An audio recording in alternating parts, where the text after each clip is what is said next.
अमावस की अंधेरी रात में सुनसान सड़क पर मध्यम गति से चल रही कार में पार्टी से लौट रहे नशे में धुत दोनों सवारों को पता भी नहीं चला कि कब वो रास्ता भटक कर गलत रास्ते पर आ गए। मगर उन्हें हैरानी नहीं हुई, क्योंकि उन्हें इस बात का भान तक नहीं हुआ कि वो रास्ता भटक गए हैं। भटके हुए राही की तरह एक कुछ देर वो भटकते रहे और थोड़ी ही देर में उनकी मंजिल उनके सामने थी। रोहित ने प्रिया के बंगले के बाहर गाड़ी रोकी, कार का दरवाजा खोला, प्रिया को नीचे उतारा और आगे बढ़ गया। नशे में धुत प्रिया भी लड़खड़ाती हुई आगे बढ़ गई और अपने बेडरूम में जाकर गिर गई और गहरी नींद में सो गई। रोहित भी अपने घर पहुंच चुका था और घोड़े बेचकर गहरी नींद में अपने बिस्तर पर पड़ा हुआ था। लगातार बजते मोबाइल से रोहित की आंखें खुली। कौन है ये कमबख्त जो इतनी सुबह उठा रहा है? उसने अध खुली आंखों पर जोर डालकर घड़ी की ओर देखा तो सुबह के 9 बज रहे हैं। इतनी जल्दी सुबह हो गई? अभी तो सो रहा था यार। प्रिया की मम्मी का फ़ोन लगातार बज रहा था। मोबाइल उठाता तब तक फ़ोन कट गया। उसने मोबाइल की स्क्रीन देखी तो प्रिया के घर से 35 मिस कॉल पड़े हुए थे। रात के नशे और गहरी नींद के कारण उसको पता भी नहीं चला कि उसका फ़ोन इतनी देर से बज रहा था। अनजानी आशंका से उसके दिल की धड़कनें बढ़ गई। उसने फ़ोन मिलाया। Hello aunty. फ़ोन पर ही फट पड़ी प्रिया की माँ, मिसेस रीना सिंघानिया। रोहित सुबह से तुझे कॉल लगा रही हूँ, फ़ोन नहीं उठा रहा है, कहकर चिल्लाने लगी। रोहित के कुछ समझ नहीं आया। अचानक आंटी को क्या हुआ? उसने खुद को संभालते हुए सोचा। हड़बड़ाते हुए बोला, सॉरी आंटी, वो मैं सो रहा था। क्या हुआ आंटी, सब ठीक तो है ना?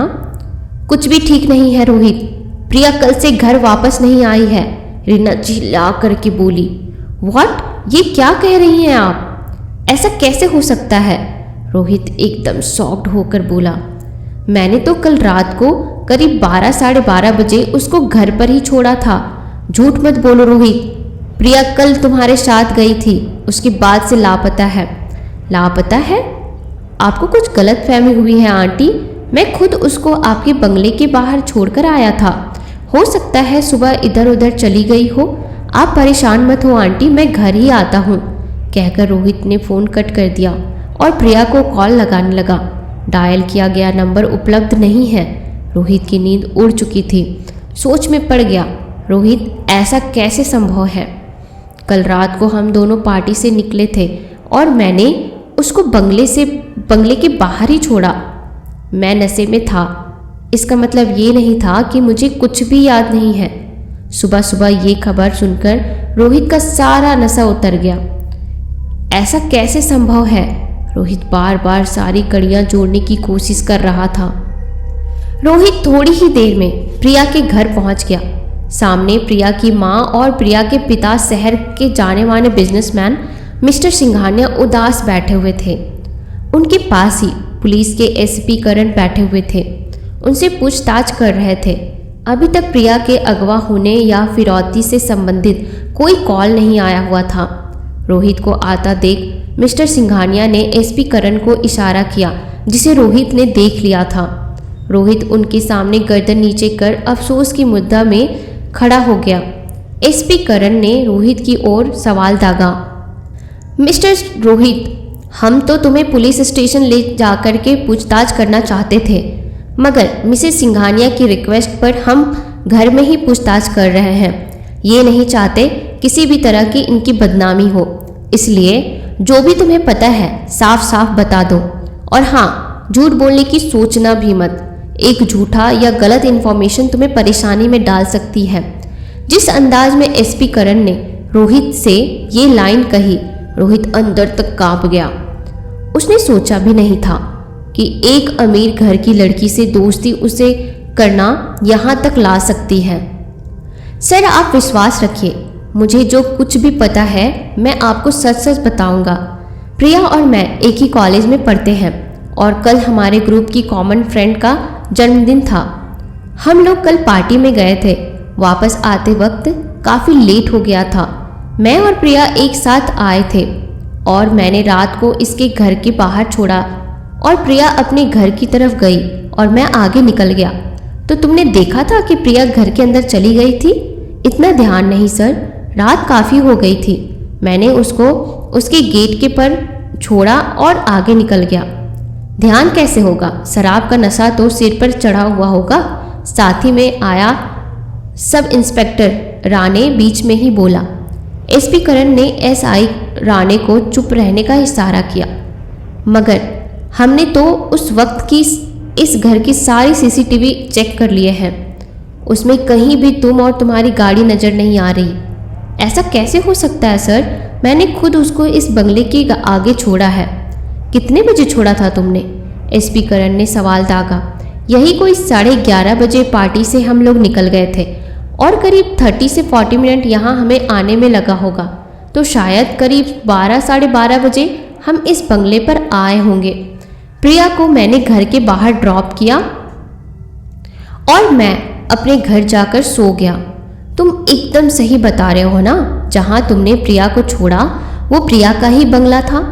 कहीं शराब के नशे में तुमने सिंघानिया साहब के बंगले की जगह कहीं और प्रिया को तो नहीं छोड़ दिया हो? एसपी करण की बात सुनकर रोहित एकदम सदमे में आ गया। फिर सोचकर बोला, नहीं सर, मुझे अच्छे से याद है, मैं तो अक्सर प्रिया को ऐसे ही छोड़कर जाता था। मुझसे इतनी बड़ी भूल होना संभव नहीं है। सर आप मेरा यकीन करें, मैं नशे में था तो समय में ज़रूर कुछ आगे पीछे हो सकता है, मगर मुझे अच्छे से याद है मैंने प्रिया को उसके बंगले के बाहर ही छोड़ा था। ये ऐसे सच नहीं बताएगा साहब, थाने ले जा करके ही इसका ट्रीटमेंट करना पड़ेगा। राणे फिर से उबल पड़ा। मैं सच बोल रहा हूँ, एकदम सच। रोहित रोए सा होकर प्रिया की मम्मी की ओर देखने लगा और बोला। प्रिया की माँ फफक फफक कर रोने लगी। सब कुछ सच बता दो बेटा, मुझको मेरी बेटी वापस ला दो। तुम्हें जो चाहिए वो मैं तुम्हें दूंगी, पुलिस भी तुम्हें कुछ नहीं कहेगी। प्लीज़ बेटा, मेरी बेटी कहाँ है बता दो। रोहित को एहसास हो गया कि वो बुरी तरह से फंस चुका है। एसपी करण से इशारा मिलते ही राणे बोला, चल भाई थाने चल, वहाँ पे तेरी खातिरदारी करेंगे, तभी तू सच बोलेगा। एसआई राणे रोहित को पुलिस जीप में बैठाकर थाने ले गया। आप बिल्कुल परेशान मत होना सिंघानिया साहब, मैं और मेरी टीम जल्द से जल्द आपको आपकी बेटी वापस लाकर आएंगे। एसपी करण जैसे ही बंगले से बाहर जाने को हुआ तो बाहर ही बने नौकर के कमरे में आती धीमी आवाज़ सुनकर उसके कदम रुक गए। बेवजह ही रोहित बाबा को ले गए हैं ये पुलिस वाले। ये सब मैडम का किया धरा लगता है। वैसे कितना जलती थी अपनी सौतीली बेटी से, अब देखो कैसे मगरमच्छ के आंसू बहा रही है। महिला की आवाज़ आई, चुप हो जा भाग्यवान, दीवारों के भी कान होते हैं, किसी ने सुन लिया तो हमारे लेने के देने पड़ जाएंगे। आदमी की फुसफुसाती हुई आवाज़ आई। वो बातें सुनकर एसीपी करण के कान खड़े हो गए।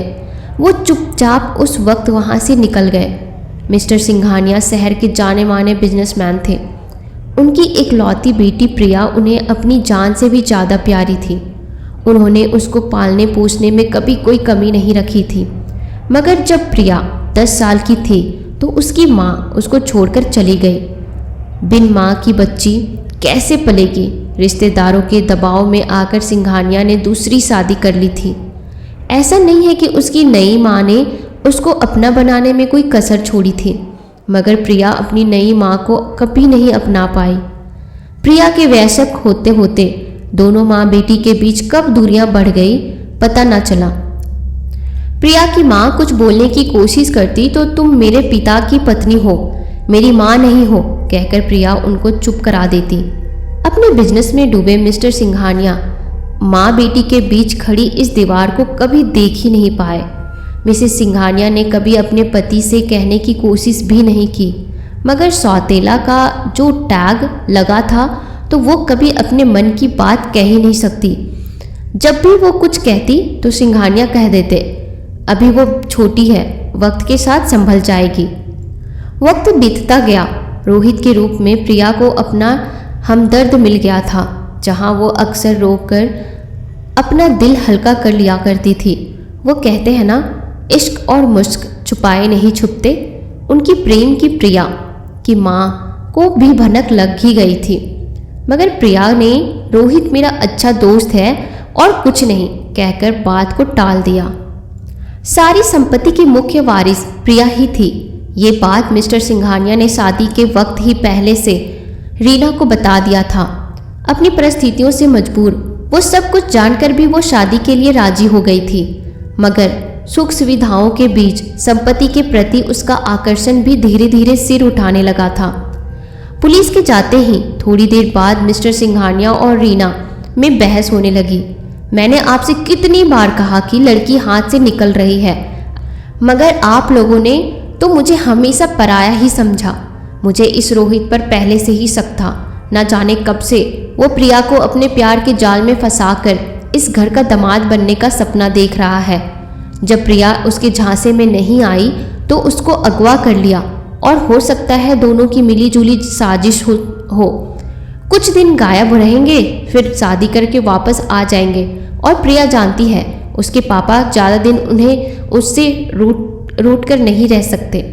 मैं तो कहती हूँ जैसे ही प्रिया मिले अच्छा सा लड़का देखकर उसकी शादी कर दो, और रही लड़का ढूंढने की बात तो वो आप मुझ पर छोड़ दो। रीना की बात सुनकर सिंघानिया का पारा चढ़ गया और गुस्से में चिल्लाकर बोले, यहाँ मेरी बेटी लापता है और तुम उसके चरित्र पर उंगलियां उठा रही हो।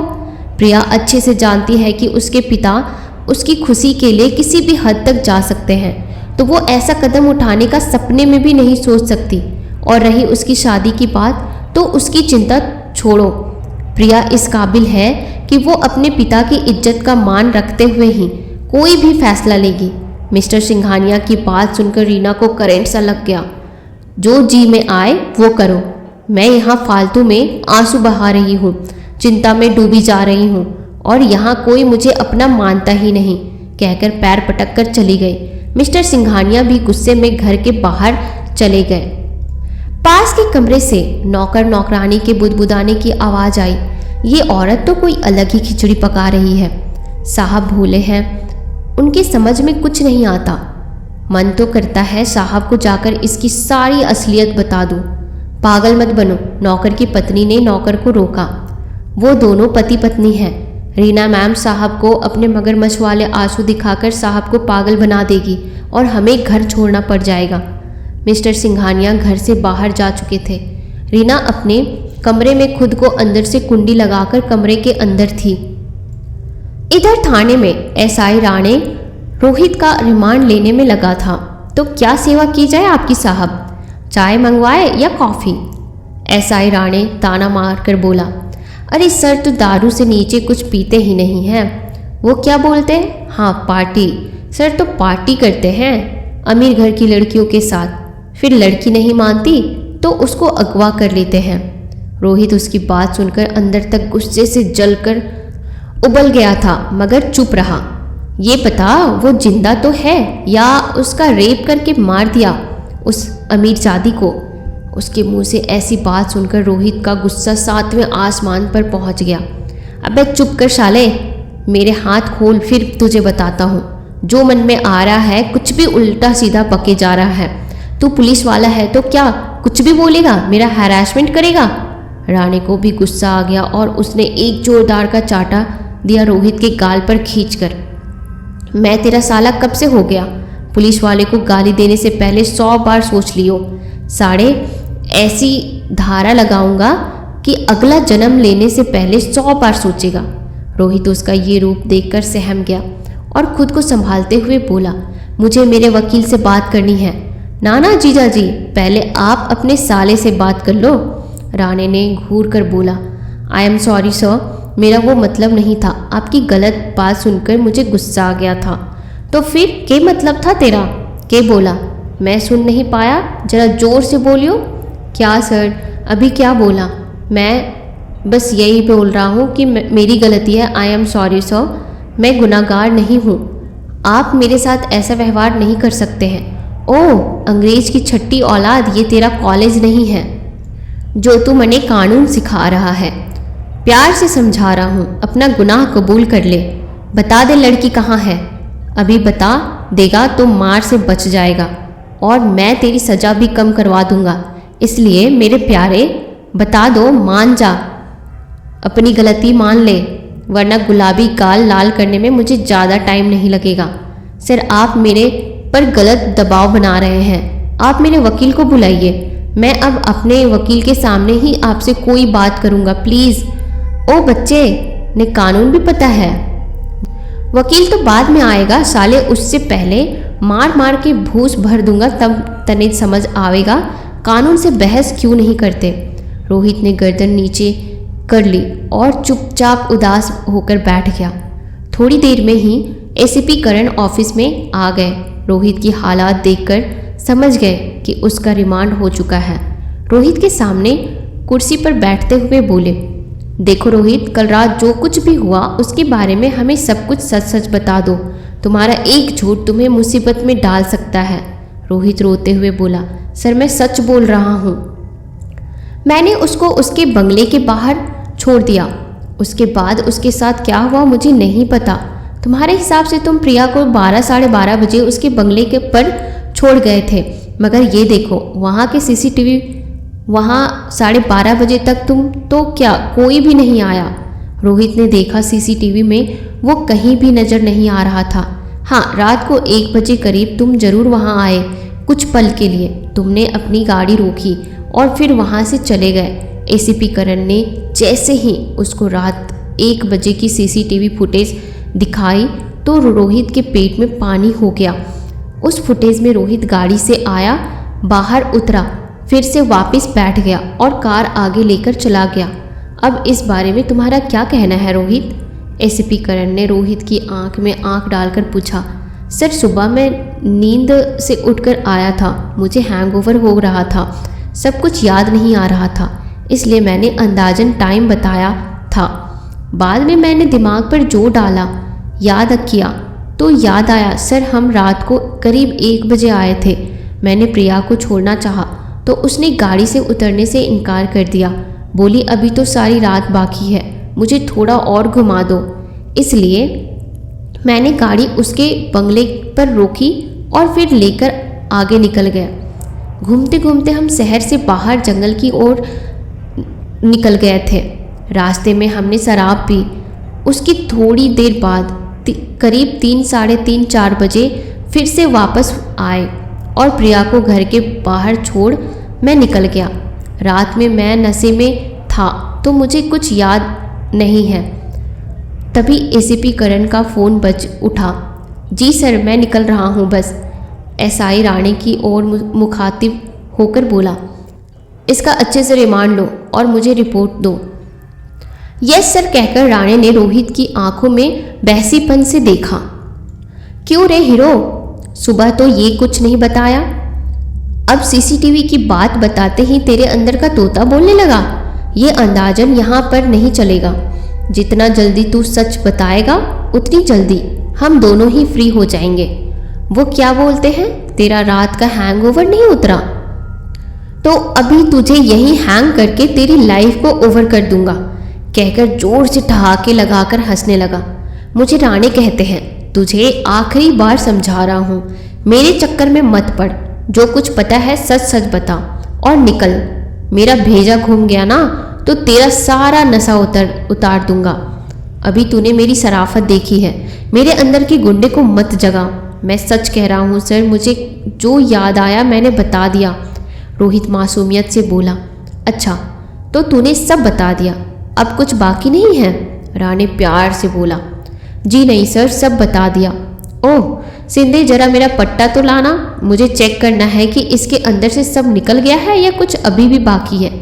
हवलदार सिंधे पट्टा लेकर आया। क्या राणे साहब, क्या स्लोगन लिखाया है अपने इस पट्टे पर? आन मिलो सजना, फिर कब मिलोगे, कहकर हवलदार हंसने लगा। क्या भाव, मेरा डायलॉग तुम काय को मारने का? अभी इस पट्टे के सजना से इसका मिलन हो जाएगा तो सजना को अपने आप पता लग जाएगा। दोनों की बात सुनकर रोहित की रूह कांप गई। ये लात वाला भूत है, बात से नहीं समझेगा, राणे दांत पीसते हुए बोला।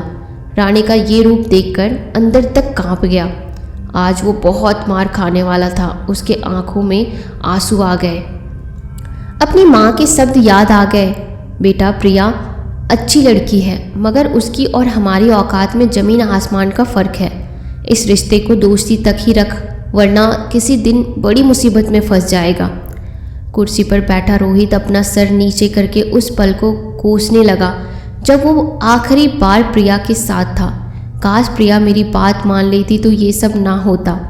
तभी हवलदार दांत निकालते हुए राणे को चाय का कप देते हुए बोला, राणे साहब एक बात पूछो, अगर बुरा ना मानो तो। हवलदार जानता था कि राणे सनकी है, बुरा मान जाए तो उसकी भी बाट लग जाएगा। पूछना शिंदे, तू तो अपना भाई है। साहब शुक्रिया, दांत फाड़ते हुए बोला हवलदार। दांत कम फाड़ और बात कौन सी पूछ रहा था ये बता। साहब आप तो मराठी है ना? हाँ, कोई शक है क्या तुझे? राणे आंखें तेर कर बोला। नहीं साहब, इसमें कैसा शक, बस एक बात समझ नहीं आती, आप जब भी किसी अपराधी का रिमांड लेते हैं तो आप हरियाणवी लहजे में कैसे बोलने लगते हैं?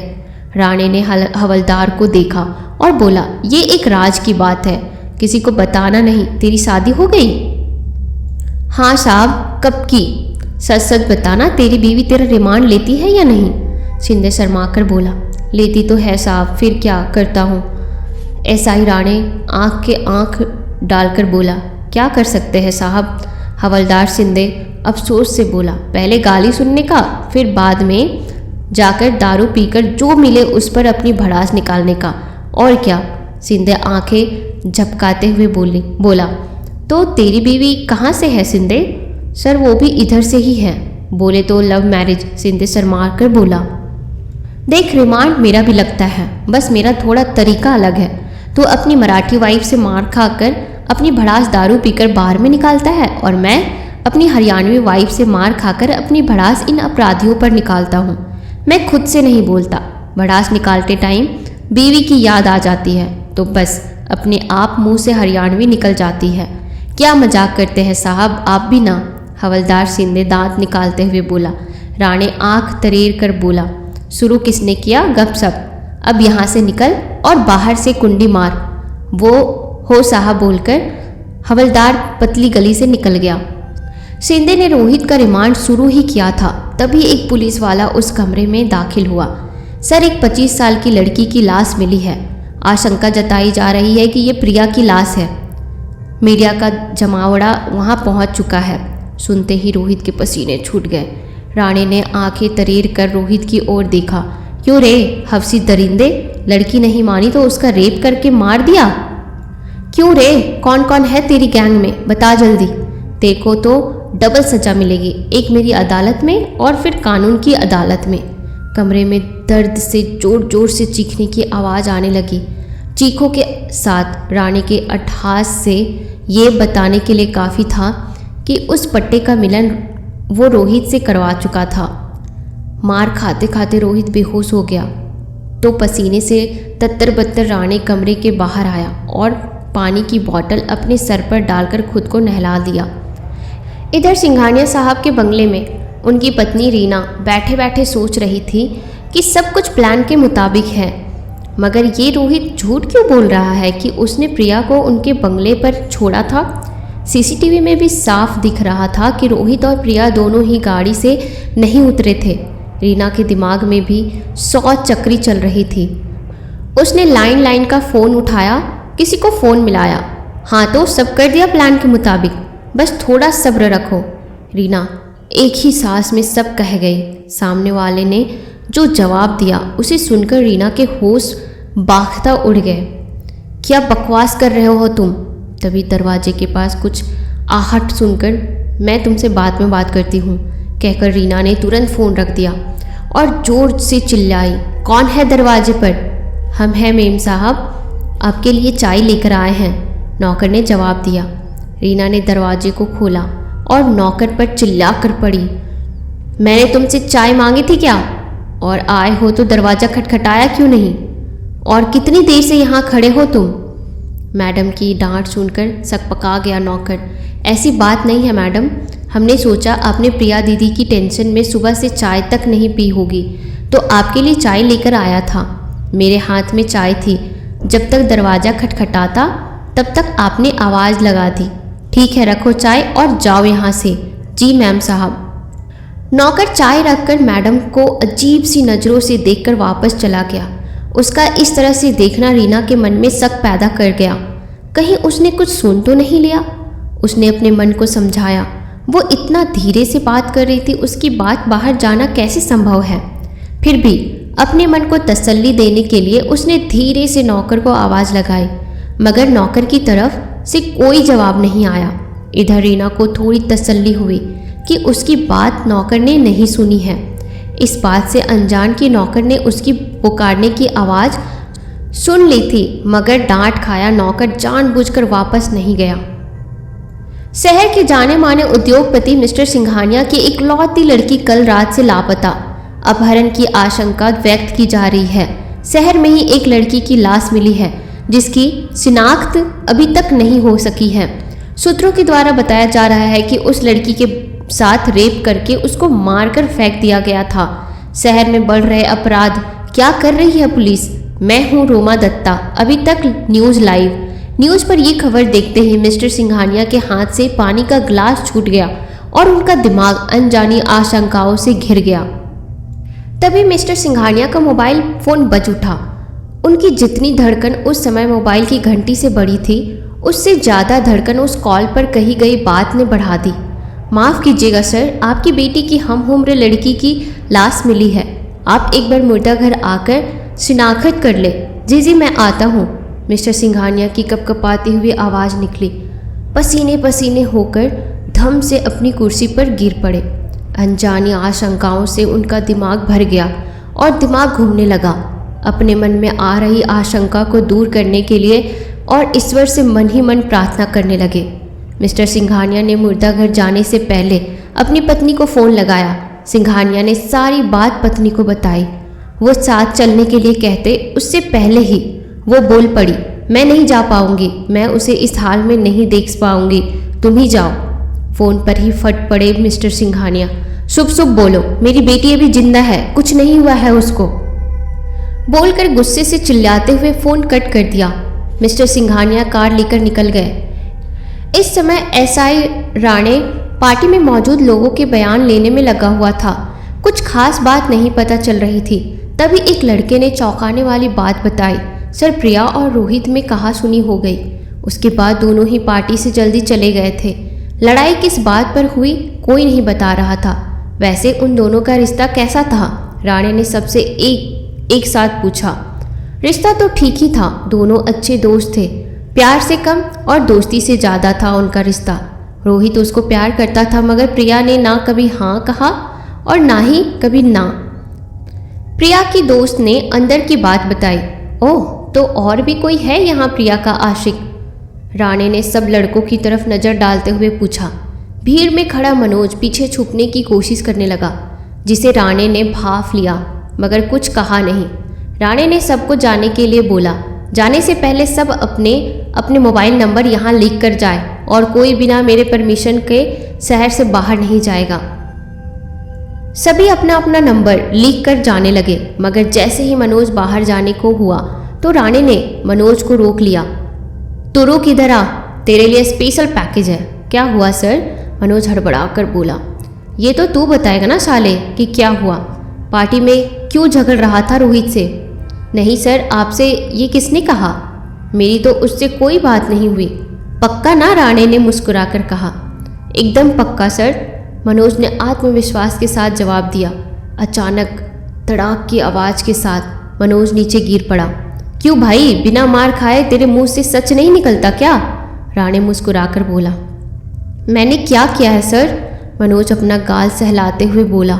जमीन पर पड़ा अपना चश्मा उठाया और लगाते हुए बोला, मुझे क्यों मारा सर? ये देख पार्टी की सीसीटीवी रिकॉर्डिंग। राणे उसकी आंखों में आंख डालकर बोला। मनोज ने देखा तो उसकी आंखें आश्चर्य से फैल गई और उसने सर नीचे कर लिया। नहीं सर, ऐसा कोई बड़ा झगड़ा नहीं हुआ था। मैं बस प्रिया के साथ डांस करना चाहता था, तो ये बात रोहित को पसंद नहीं आई, तो बस ऐसे ही हल्की सी बहस हो गई। ओह, फिर तूने इस बात का बदला लिया प्रिया से, उसको अगवा करके और रोहित को फंसवा दिया। कैसी बात कर रहे हैं सर, मैं ऐसा सपने में भी नहीं सोच सकता। मैं तो उसको अपनी बहुत खास दोस्त मानता हूँ, मगर वो रोहित ही उसको अपना सामान समझता है, हमेशा अपने कब्जे में करके रखता है। मनोज एक सांस में सब बोल गया। ओह, लव ट्रायंगल। राणे मनोज को घूरते हुए बोला। नहीं सर, ऐसा कुछ नहीं है, मैं तो बस प्रिया को अपनी अच्छी दोस्त मानता हूँ। मैं तो उसका बुरा कभी नहीं सोच सकता।